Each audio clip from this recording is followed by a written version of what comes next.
Olá, hoje nós vamos estudar os capítulos 31 a 33 do livro de Ezequiel. Versículo 3 do capítulo 31.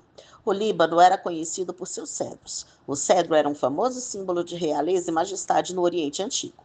Na Bíblia, ele é mencionado com frequência em textos que descrevem a edificação de palácios e templos. A queda da Assíria forma o precedente e o paradigma para a queda do Egito. Versículos 8 a 9. Visto que a Assíria estava localizada na região que correspondia ao Jardim do Éden, Ezequiel usa esse jardim como ponto de referência relativo para descrever a grandeza da Assíria, que estava sendo comparada a uma árvore. A frase "todas as árvores do Éden" deve ser uma alusão a todas as outras nações do mundo que invejavam o poder e a grandeza da Assíria. Versículo 10. Uma vez que a árvore, que representa Faraó, se tornara proeminente, ela seria abatida. Versículo 11. A mais poderosa das nações pode se referir à Babilônia. Versículo 14. O propósito da destruição da Assíria era alertar as outras grandes árvores para que não se tornassem soberbas, para que também não fossem destruídas. Versículo 18. As árvores morrerão em desgraça, como estrangeiros incircuncisos, sem o sepultamento decente. Essa realidade seria especialmente pungente para a realeza egípcia, uma vez que eles construíam pirâmides na expectativa de fazerem para si uma vida mais confortável no além. Agora nós vamos estudar o capítulo 32, versículos 1 a 2 do capítulo 32. Ezequias recebeu a palavra do Senhor em 585 a.C.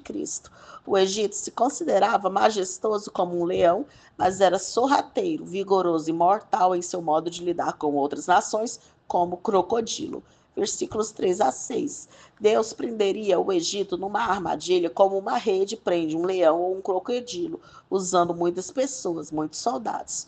Os egípcios cairiam, seus cadáveres seriam devorados pelas aves e pelos animais, e o sangue deles se infiltraria na terra e nas águas. Versículos 7 e 8. Sobre a luz, é provável que seja uma referência a Faraó, cuja vida e poder foram destruídos, e todo o restante de seus líderes e o povo que andavam pela sua luz foram lançados nas trevas. Versículos 11 a 14. Mais uma vez, o agente de punição de Deus é identificado como o rei da Babilônia, que de novo carrega a espada do Senhor. Aqui, o desaparecimento do Egito oferece uma oportunidade para a natureza recuperar-se de sua influência corruptora. Sem homens ou animais para revolver a lama do rio Nilo e suas ramificações, as águas serão claras e correrão suave. Versículo 16. No Oriente Antigo, as mulheres normalmente serviam como pranteadoras. Versículos 19 a 21. A referência à circuncisão é uma metáfora para a impureza e vileza. É uma avaliação teológica e não literal.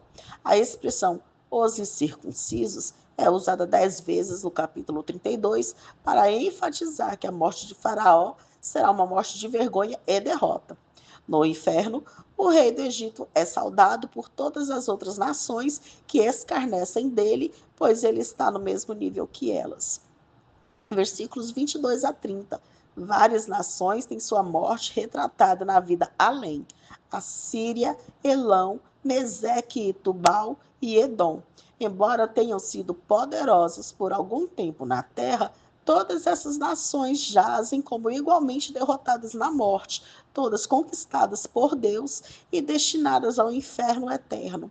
Versículos 31 e 32. Faraó vai ter um estranho consolo com o reconhecimento de que ele e seu povo não estão sozinhos nessa condição de tormento e perdição.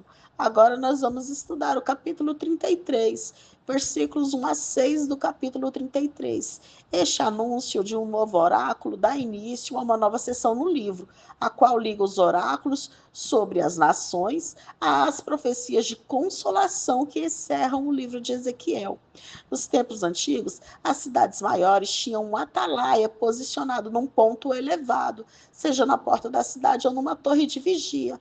O atalaia não era responsável pelo destino do povo na cidade se ele avisasse as pessoas do perigo iminente. Por outro lado, ele seria responsável se deixasse de dar o alerta.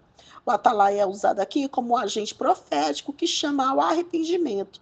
O papel do profeta como sentinela explica que a intenção por trás da profecia de Ezequiel de condenação não era a morte. Versículos 7 a 9. Deus enfatiza outra vez que Ezequiel deveria continuar fielmente a advertir o povo a abandonar os seus pecados e a aceitar a salvação de Deus, como o Senhor havia falado em Ezequiel 3, versículos 17 a 19. Versículos 10 a 11. Os israelitas chegaram à conclusão de que se eles estavam sujeitos a morrer no castigo que era inevitável, a situação deles era desesperadora e não tinham futuro. Deus replicou que não tem nenhum prazer em ver o pecador sendo entregue à morte por causa de seus pecados, mas seu desejo era que ele se arrependesse e vivesse. A resposta divina para os questionamentos humanos é: arrependa-se e seja salvo. Aqui temos uma mistura de compaixão e de exigência da santidade de Deus. O arrependimento e o perdão eram oferecidos a todos. Versículos 12 a 20. Aqui é apresentado um dos princípios básicos do modo como Deus lida com o seu povo. Ele julga de acordo com a fé e a conduta de cada um.